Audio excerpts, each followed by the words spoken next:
Speaker, I rise to celebrate a year of success, of restoring the American dream, of making America great again. 1 year ago, Mr. Speaker, President Donald Trump returned to office with a clear mandate from the American people. Secure the border, rebuild the economy, tame inflation, restore American strength, and put American workers first again. In just 1 year, he has delivered. Let's just start at the southern border. President Trump restored order by ending catch and release, reinstating proven enforcement policies, and deploying the resources necessary to defend our homeland. The results were immediate and historic. Illegal crossings collapsed to their lowest level since the 1970s. Net migration turned negative for the first time in 50 years.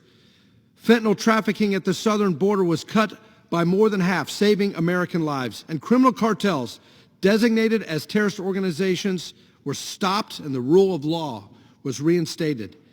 Thanks to President Trump and his administration, this country removed more than 2.6 million illegal aliens from the United States through deportations and voluntary self-departures. More than 400,000 criminal illegal aliens charged with or convicted of crimes deported. And over 2 million self-deportations by ending Biden-era release incentives and restoring credible consequences. This administration proved what Washington refused to admit for years, that border security works when the law is enforced. President Biden used to say that Congress needed to pass bipartisan legislation. No, actually, as it turns out, Mr. Speaker, all we needed was a president with the backbone to secure our border, and that president is Donald Trump. At the same time, President Trump rebuilt an economy that works for all of Americans. Congress passed the largest tax cut in American history, delivering relief directly to families and workers. No taxes on tips, overtime, and Social Security. But in my district, I want to share two perfect examples of why this legislation really helps people.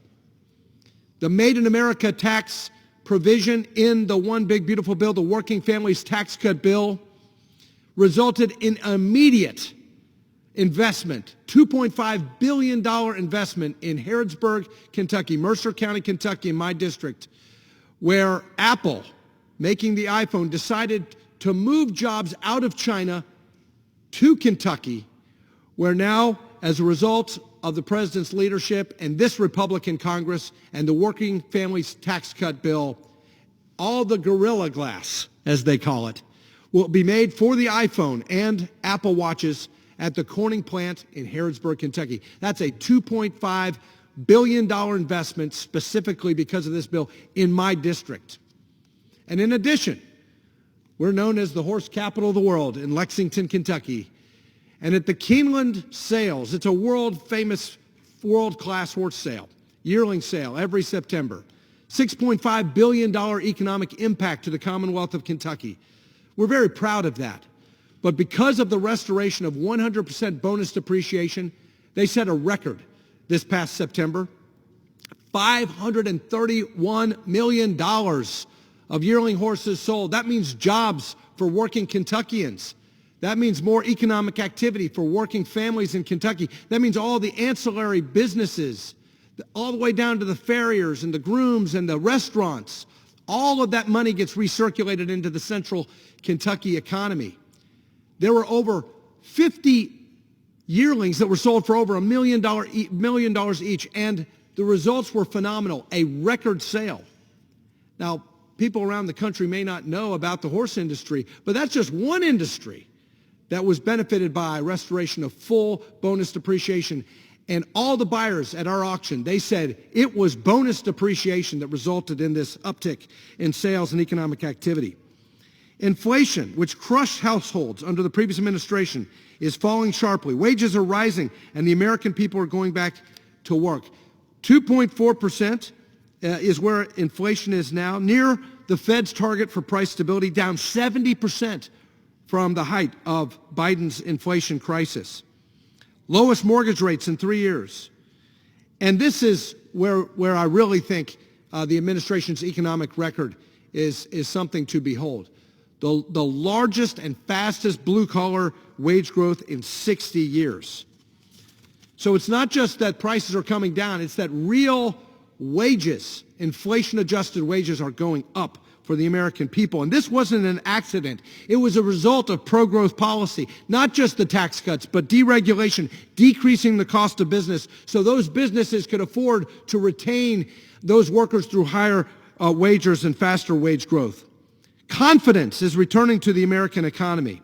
And President Trump has taken us from energy desperate under the previous administration to energy dominant again. He declared a national energy emergency, unleashed record oil and natural gas production, reopened millions of acres for responsible energy development, and rolled back radical regulations that were driving up costs.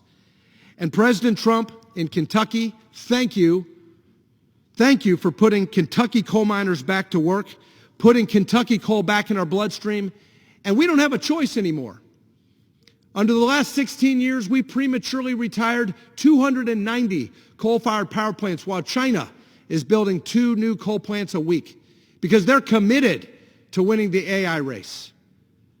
We took over 120 gigawatts of power offline while the energy demands of our country, because of the technologies of the future, because of digital asset innovation, because of quantum computing, and yes, because of artificial intelligence, the energy demands are skyrocketing. It is predicted and projected, Mr. Speaker, that by 2030, power demands resulting from data center construction will triple, just at a time when we have been taking all of this power supply off of our grid and out of our system. We now have a president who is reversing those disastrous choices and putting our coal miners back to work so that we can revitalize this signature industry for the Commonwealth of Kentucky and power the technologies of the future to win the race for AI dominance. President Trump ended the war on coal. He expanded coal leasing, rolled back Biden-era rules targeting coal-fired power plants, and restored common-sense permitting. Coal remains critical for grid reliability, baseload power, and national energy security, and I'm proud to fight side by side with President Trump to ensure that our miners can go back to work, our lights can stay on, and our energy stays American so that we can compete and win against China. And no surprise, gas prices fell to their lowest levels in years, lowering costs for families, farmers, and manufacturers across our country. And let's not forget about all the accomplishments on the world stage. President Trump restored American leadership and American strength. He got rid of DEI woke ideology at the Pentagon.